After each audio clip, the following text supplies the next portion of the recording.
ধন্যবাদ সবাইকে। আসসালামু আলাইকুম। প্রোগ্রামে আসার জন্য। আমি কোনো খুব ভালো শিল্পী নই, ভুলভ্রান্তিগুলো ক্ষমা করবেন। আমি একটি বাংলা মুভির গান গাইব।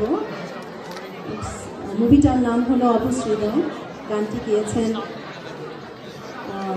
প্রয়াত আমাদের খুব প্রিয় শিল্পী এন্দ্র কিশোর অ্যান্ড মোনালা বেগম। আমি ছেলের অংশটুকু গাইব, মেয়ের অংশটুকুও গাইব। সো প্লিজ একটু ক্ষমা করবেন আমাকে। Thank you so much. আমি শুরু করছি।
দুজন দুজন কত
ধন্যবাদ সবাইকে।